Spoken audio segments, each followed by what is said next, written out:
했습니다. 네, 이 충성 이 말을 쓰다 보니까 자꾸만 이 경례를 하고 싶어졌습니다. 네. 네, 우리 성도님들의 삶은 행복하십니까? 우리 성도님들의 삶은 주 안에서 행복을 누리고 계십니까? 아멘. 네, 우리가 주 안에서 온전한 행복을 누리게 될 줄 믿습니다. 네, 우리는 예수님을 믿으면 우리의 삶에서 조금씩 변화가 일어나게 됩니다. 그 변화는 우리 주변의 사람들이 알만한 것들이기도 하죠. 바로 열매를 맺으며 살아가는 삶입니다. 예수님께서 우리에게 말씀해 주셨던 포도나무 가지의 비유를 우리 성도님들께서도 다 알고 계실 겁니다. 우리 다음 말씀 함께 읽겠습니다. 시작. 물은 내게 붙어 있어 열매를 맺지 아니하는 가지는 아버지께서 그것을 제거해 버리시고 무릇 열매를 맺는 가지는 더 열매를 맺게 하려 하여 그것을 깨끗하게 하시느니라. 아멘. 네, 우리는 예수님에게 접붙임을 받았죠. 그러니 예수님께로 공복을 받고 그 결과로 열매가 당연히 나타나져야 합니다. 포도나무에서 포도 열매가 맺히듯이 사과나무에서 사과 열매가 맺히듯이 당연히 열매가 나타나져야 하죠. 우리 다음 말씀 또 함께 보겠습니다. 시작. 나를 떠나서는 너희가 아무것도 할 수 없습니다. 다음 절. 사람이 내 안에 거하지 아니하면 가지처럼 밖에 버려져 마르나니 사람들이 그것을 모아다가 불에 던져 사르니라. 네, 아주 무서운 말씀입니다. 우리가 예수님께 접붙임을 받아 이제 말씀대로 살아가며 열매도 맺는 삶들을 살아가게 됩니다. 그런데 하나님을 떠나서는 그리고 사람이 예수 안에 거하지 않게 된다면 벌어지고 불에 던지게 된다는 말씀이죠. 네, 우리 다음 말씀도 함께 읽겠습니다. 시작. 그러므로 나의 사랑하는 자들아 너희가 나 있을 때뿐만 아니라 더욱 지금 나 없을 때에도 항상 복종하여 두렵고 떨림으로 너희의 구원을 이루라. 네, 우리 다음 화면 함께 보시겠습니다. 네. 잘 보일지 모르겠는데 저 파란색 친 부분 한번 잘 봐주시면 좋겠습니다. 네, 두렵고 떨림으로 너희 구원을 이루라. 여기서 구원으로 번역된 이 소테리안의 원형, 소테리안은 중생함으로 얻는 구원의 의미뿐 아닌 하나님 앞에 받아들여지는 종말론적 구원의 의미까지도 포함이 됩니다. 성령으로 성결케 되어가는 이 성화적인 측면을 바라보게 되는 것이죠. 그리고 여기 이루라, 바로 뒤에 있는 이 이루라, 이 이루라로 번역된 카테르 가제스데의 원형 카테르 가조마이는 성취하다, 실행하다라는 의미입니다. 이 뜻은 무엇이냐면 계속해서 실행하라, 나가라는 뜻인데 이 천국 가는 날까지 또한 종말의 때까지 나태하지 말고 계속 영적 성숙을 위해서 힘쓰라라고 권하고 있는 말씀이죠. 그러니 우리는 항상 하나님 안에 거하면서 영적 성숙을 위해서 열매 맺어지는 삶을 살아야 되는 줄 믿습니다. 계속해서 힘써 이 과정들을 이루어 나가야 하는데 이 모든 것은 바로 우리가 하나님 안에 거할 때 가능한 것이죠. 그래서 우리는 그리스도인으로 살아가는 중에 열매를 맺으며 살아가게 되며 또한 성령의 열매를 맺으며 살아가게 되는데 우리 다음 화면 함께 보시겠습니다. 우리 함께 읽겠습니다. 시작. 사랑, 희락, 자비, 오래 참음, 양선, 절제, 화평, 온유, 충성. 네, 이 9가지 열매. 이 성령의 열매들은 우리 자신이 진짜 그리스도인인지 아닌지를 말해주는 참 중요한 요소이죠. 그래서 우리가 항상 이 성령의 열매가 내 삶 속에서, 내 마음 속에서, 내가 있는 곳에서 맺어지고 있는지 우리가 항상 살펴봐야 합니다. 우리 다음 말씀도 함께 읽겠습니다.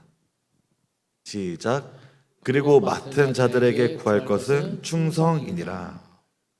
바울은 복음을 맡은 청지기들에게 요구되는 것은 충성임을 밝힙니다.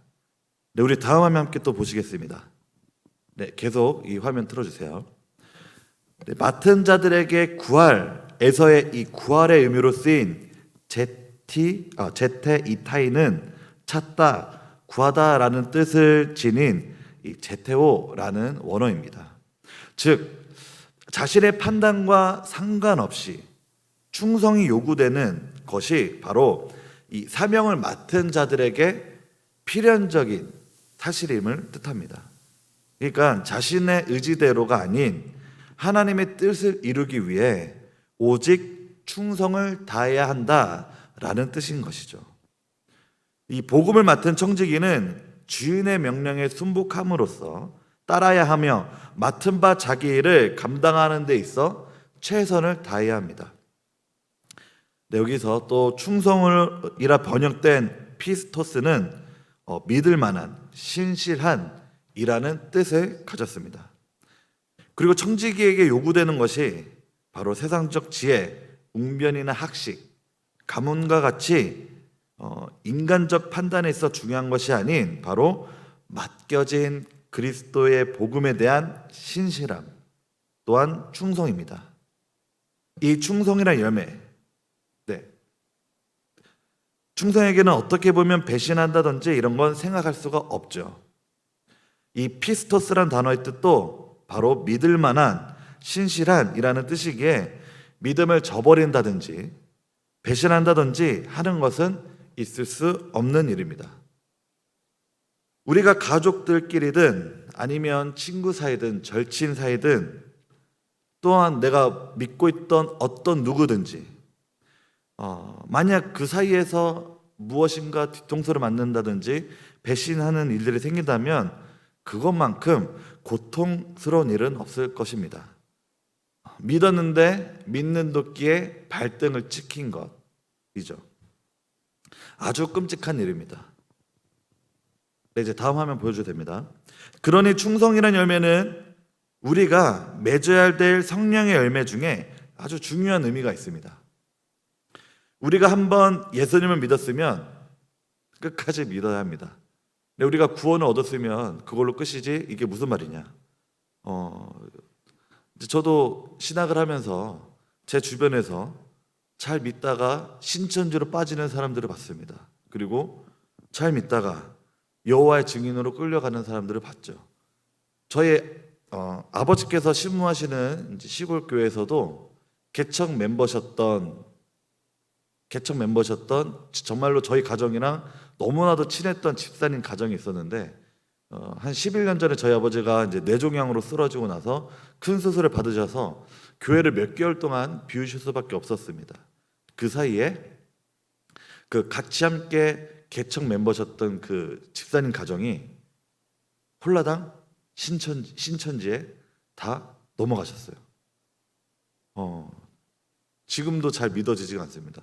왜냐하면 너무나도 친했던 가정이었고 제가 3남매인데 거기도 똑같이 3남매였거든요.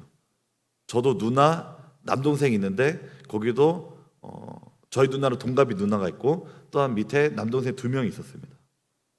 그래서 정말로 많이 어렸을 때 같이 놀았고 같이 정말 많이 여름 수련회 뭐 겨울 수련회 할 거 없이 정말로 함께 지냈던 시간들이 정말 많았던 가정이었는데 그렇게 신천지에 가게 되었어요.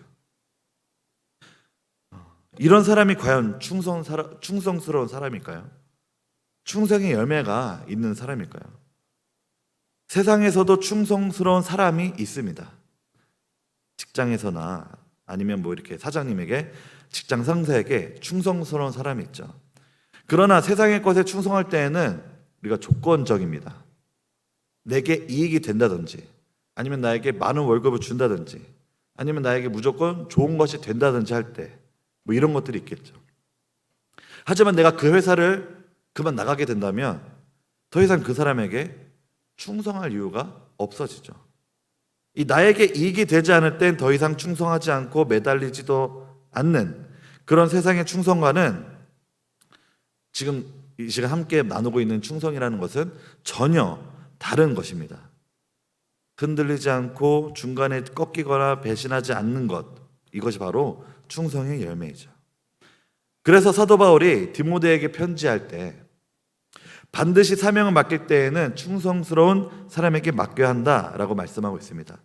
우리 다음 말씀 함께 읽겠습니다. 시작. 또 내가 많은 증인 앞에서 내게 들은 말을 충성된 사람에게 부탁하라. 그들이 또 다른 사람들을 가르칠 수 있으리라. 충성된 사람에게 사명을 맡겨야 합니다. 그러나 교회에서는 보통 충성된 사람에게 사명을 맡기기보단 일을 잘하는 사람에게 사명을 맡기기도 합니다. 그것이 너무나도 나쁘다거나 잘못되다라고 얘기하는 것은 아닙니다. 일을 감당할 수 있고 잘해낼 수 있는 사람에게 맡기는 것 당연하죠. 그런데 우리가 성경을 볼 때 알 수 있는 것은 교회의 일을 맡길 때 그 기준은 바로 충성된 사람이라는 것입니다. 교회 일을 하다 보면 능력과 은사가 많은 사람들을 당연히 찾게 됩니다. 이게 나쁘던 것이 아닙니다. 그러나 그 능력이 그 일 잘하는 것이 이꼬르 충성이다라는 것이 결코 아닌 것이죠. 사람의 충성됨을 보기 위해선 고난이 찾아올 때, 그 사람에게 힘든 일이 있거나 고난이 찾아왔을 때, 시련이 찾아왔을 때 어떻게 넘어가는지를 잘 살펴보면 됩니다. 우리 한국교회에 신석구 목사님이라는 분이 계셨습니다. 이분은 3.1운동 민족 대표 중에 한 분이셨습니다.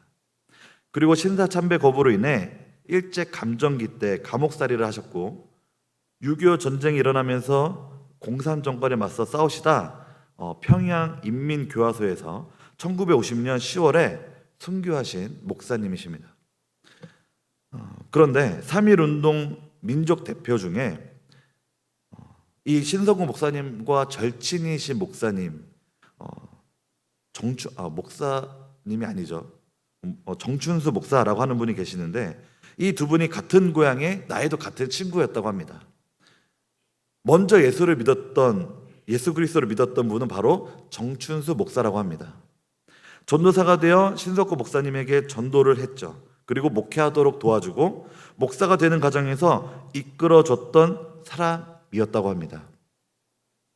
당시 한인 목회자 중에 정춘수 목사님은 선두섰다고 합니다. 3.1운동 민족 대표가 되는 것도 정춘수 목사가 역할을 해왔기 때문에 신석구 목사님도 그 중에 대표가 되었다고 합니다.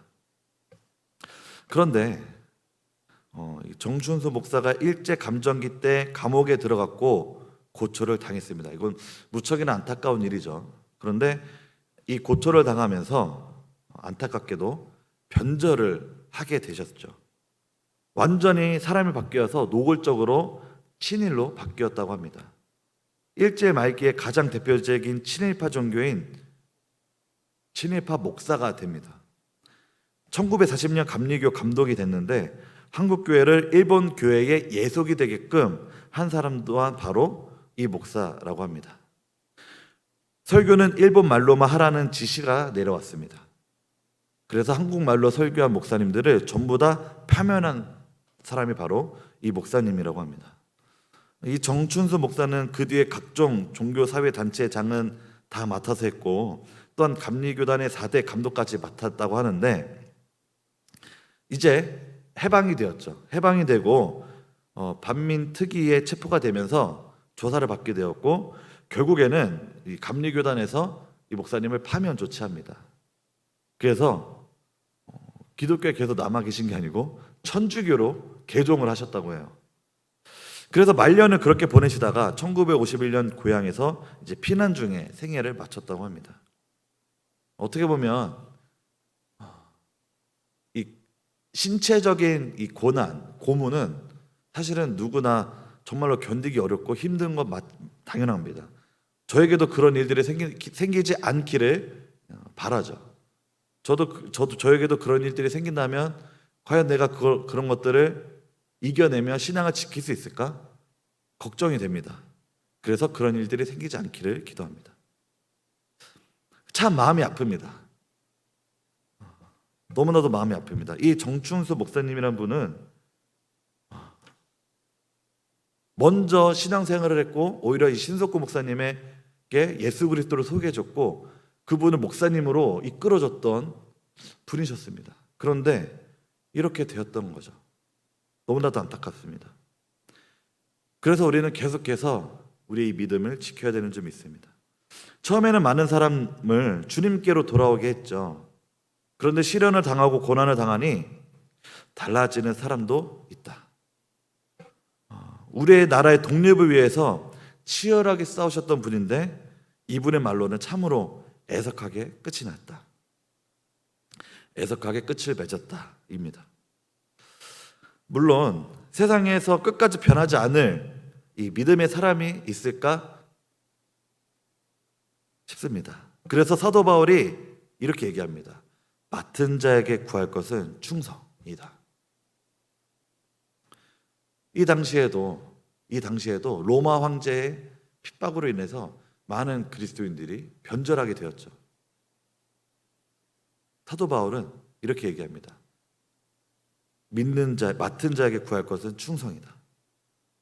그래서 우리는 교회에서 우리가 각자 맡은 책임과 각자 맡은 직책이 있습니다. 하나님께서 우리에게 기대하시는 것은 물론 이 일을 잘하고 부흥회도 하며 더욱더 잘 섬기는 것도 포함되겠지만 끝까지 변하지 않는 믿음인 줄 믿습니다. 힘들어도 내게 주어진 일을 끝까지 감당하는 것, 이것이 바로 성령의 열매 중 충성의 열매인 줄 믿습니다. 그런데 이런 충성스러운 사람은 과연 누구일까요? 사도 바울이 맡은 자에게 구할 것은 충성이라 라고 말씀하기 전에 우리 다음 말씀 함께 읽겠습니다. 시작. 사람이 마땅히 우리를 그리스도의 일꾼이요 하나님의 비밀을 맡은 자로 여길지어다. 그렇게 말씀하시고 난 다음에 맡을 자에게 구할 것은 충성이다 라고 말씀하십니다. 그러니까 충성스러운 사람은 어떤 사람이냐? 바로 그리스도의 일꾼으로 인정받은 사람, 그리고 하나님의 비밀을 맡은 자라고 인정받은 사람이어야 할 수 있습니다. 자, 그렇다면 먼저 그리스도의 일꾼으로 인정받는다라는 것은 어떤 사람인가? 우리 다음 화면 함께 보시겠습니다. 노예들이 배 밑에서 노를 젓는 모습이죠. 이것은 이제 배너라는 영화에서 이제 배를 젓는 이제 노예들을 찍은 사진인데요. 배 맨 아래쪽에 노를 젓는 사람, 이 노예들, 그 사람은 위에서 지휘관이 북을 치는 대로, 북을 두들기는 대로 박자에 맞춰 노를 젓습니다. 어느 방향으로 가는지, 얼마만큼 왔는지, 그리고 얼마만큼 노를 저어야 하는지 모른 채 계속 하라는 대로, 북이 시키는 대로 계속 끊임없이 노를 젓는 사람, 바로 이 노예를 지칭하는 이 단어를 쓴 겁니다. 이 그리스도의 일꾼으로 인정받으라, 이 말은 바로 예수님께서 시키는 대로 하는 사람, 예수님의 명령이면 무슨 일인지 감당하는 사람, 그런 사람이 되라라는 것이죠. 여러분, 우리는 누구의 일꾼입니까? 그리스도의 일꾼이십니까? 그리스도인의 일꾼으로 인정받으셨습니까? 그리스도인의 일꾼으로 인정받은 사람이 바로 충성스러운 사람이 되는 것인 줄 믿습니다. 사람의 눈치를 보며 보는 눈이 많으니까, 특히나 한국교회, 특히나 한국 사회는 이 보는 눈을 너무나도 의식하기 때문에 그 의식하는 것 때문이라도 열심히 하게 되는 것도 있습니다. 그러나 그런 것이 아닌, 하나님께서 나에게 주신 직분, 나에게 주신 일, 나에게 주신 은사, 달란트, 이것들에 대해서 최선을 다하라, 하나님께 보이지 않는 곳에서도 충성하라 라는 것인 줄 믿습니다. 그리고 그렇게 충성케 되기 위해서는 바로 하나님 안에 거해야 하는 줄 믿습니다. 우리 다음 말씀 함께 읽겠습니다. 시작. 그리스도께서 이방인들을 순종하게 하기 위하여 나를 통하여 역사하신 것 외에는 내가 감히 말하지 아니하노라. 그 일은 말과 행위로, 표적과 기사의 능력으로 성령의 능력으로 이루어졌으며, 그리하여 내가 예루살렘으로부터 두루 행하여 일루라곤까지 그리스도의 복음을 편하게 전하였노라. 사도 바울은 자기가 복음을 전하고 환자들을 위해 기도해주며 교회를 세우고 하는 이 모든 일이 바로 그리스도께서 나를 통하여 하신 일이다 라고 고백을 합니다. 그래서 누구든지 사도 바울을 보면 저 사람은 정말 그리스도인의 일꾼이다 라는 것을 알 수밖에 없습니다. 사역하기는 물론 사도 바울이 다 했죠. 다 했으나 실제로는 이 모든 일들이 예수 그리스도를 통하여 이루어진 일인 줄 믿습니다. 예수님 안에 온전히 거하는 사도 바울. 그렇기 때문에 이런 능력들이 사도 바울 안에서 나아갔던 것이죠. 사람은 변할 수 있습니다. 사람은 누구나 변할 수 있습니다. 연약한 질그릇과 같기도 하기 때문이죠. 그러나 예수 그리스도께서는 변하지 않는 분인 줄 우리가 믿습니다. 그러니 예수님의 일꾼도 변하지 않는 것입니다. 우리가 사람을 믿는 것이 아닙니다. 사람을 믿을 때 우리에게 돌아오는 것은 배신과 뒤통수 맞는 것과 당혹스러움밖에 없습니다. 사람을 믿는 것이 아닙니다. 바로 그 사람 안에 있는 그 사람과 함께 하시는 예수 그리스도를 우리가 믿는 것인 줄 믿습니다. 사람을 믿기가 점점 힘들어져 가고 있는 이 세상에서 우리가 교회에 있는 사람들을 믿을 수 있는 근거는 바로 예수님께서 내 안에, 우리 안에 함께 하시는 것, 바로 예수님께서 그와 함께 하신다면 바로 그것이 믿을 수 있는 것입니다. 사람을 믿는 것이 아닙니다. 그 안에 있는 예수 그리스도를 믿는 것입니다. 그래서 이 충성스러움의 이 핵심은 바로 이 주님과의 릴레이션십, 관계인 줄 믿습니다. 베드로가, 예수님의 첫 번째 제자였던 베드로가 자기는 끝까지 예수님을 따를 것이라고 호언장담했던 그 베드로가 예수님을 3번 부인했습니다. 예수님께서 예언하셨던 대로 3번 부인했죠. 베드로에게 어쨌든 문제가 생긴 거죠. 아주 엄청난 큰 문제. 예수님께서 잡혀가시는 일. 그래서 이 제자들도 뿔뿔이 흩어졌고 베드로도 뒤에서 몰래 숨어서 예수님을 쫓아갔더니 아주 큰 문제가 생겼습니다. 이 큰 문제 때문에 베드로는 결국 끝까지 충성을 하지 못했습니다. 그러나 여러분, 스데반을 우리가 함께 봤으면 좋겠습니다. 스데반이 돌에 맞아 죽어갈 때 성경은 그가 눈을 들어 하나님 보좌 우편에 예수님이 서서 내려다 보시는 것을 보았다라고 했습니다. 스데반은 돌에 맞아 죽는 그 순간에도 예수님을 배신하지 않았습니다. 그러니까 이 충성스러움의 핵심은 그 사람의 성품도, 그 사람의 의지도, 그 사람의 그 어떤 것도 아닌 오직 예수님과의 관계인 줄 믿습니다.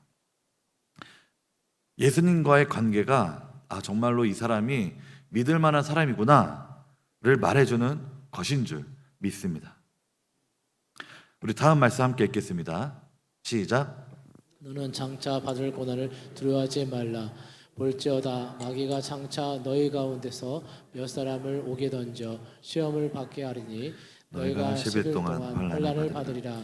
내가 죽도록 충성하라. 그리하면 내가 생명의 관을 내게 주리라. 우리 노란색 부분만 다시 한번 읽겠습니다. 시작. 내가 죽도록 충성하라. 그리하면 내가 생명의 관을 내게 주리라. 이 죽도록 충성하는 것이 바로 죽도록 예수님을 바라보는 것인 줄 믿습니다. 죽어라고 예수님만을 붙잡고 사는 삶인 줄 믿습니다. 어떤 일을 만나든 어떤 상황이 오든 항상 주님을 의지하고 믿는 것인 줄 믿습니다. 오늘날 굉장히 많은 교회 지도자분들이 또한 성도님들이 여러 가지 문제들로 이성 문제, 비윤리적인 문제, 돈 문제 등등으로 인하여 무너지는 분들이 굉장히 많이 있습니다. 너무나도 안타깝죠. 그런데 특별히 그런 류의 사람이, 그런 류의 분들이 있는 것이 라기보다는 우리 모두 그럴 가능성이 있습니다. 우리 또한 연약한 질그릇이기 때문에 우리도 항상 깨어있지 않으면 우리도 넘어질 수밖에 없는 질그릇입니다. 깨질 수밖에 없는 질그릇입니다. 그래서 누가 누구를 판단하고 정죄하는 것이 아닌 용서와 긍휼이 필요한 것이겠죠. 그래서 우리는 예수님 안에 거해야 합니다. 하나님을 떠나서는 안 됩니다. 계속해서 우리는 성령 안에 거해야 되는 점이 있습니다. 베드로가 예수님을 3번 부인해서 결국에는 울며 불며 너무나도 안타까워했지만 결국에는 그 안에 성령이 충만해졌을 때 베드로도 순교하였습니다. 바로 성령에 붙들려 사는 삶, 그것이 바로 우리가 끝까지 충성된 자로 있게 되어질 줄 믿습니다. 그래서 우리는 이 성령을 의지하여 예수 그리스도를 내 안에 거하시도록 계속해서 우리는 거룩해져야 합니다. 하나님을 떠나서는 안 됩니다. 예수님을 내 마음의 왕으로 계속해서 모셔야 합니다. 계속해서 주인으로 내 마음의 자리를 내어들어야 합니다. 이 싸움을, 이 과정을, 이 프로세싱을 계속해서 우리는 죽을 때까지 해야 합니다. 그런데 잘 안 됩니다. 너무나도 안 됩니다. 계속해서 내 마음에 오름과 의가 드러나게 되고 내 마음의 욕심과 욕정과 욕망이 드러나게 되며, 그리고 내가 하고 싶은 대로, 내가 즐기고 싶은 대로 계속해서 살아가고 싶어 하는 것이 바로 이 연약한 우리의 마음입니다. 그래서 우리는 겸손히 나는 죄인임을 인정하며 하나님 앞에 나아가서 항상 도움을 구하며 살아가야 되는 줄 믿습니다.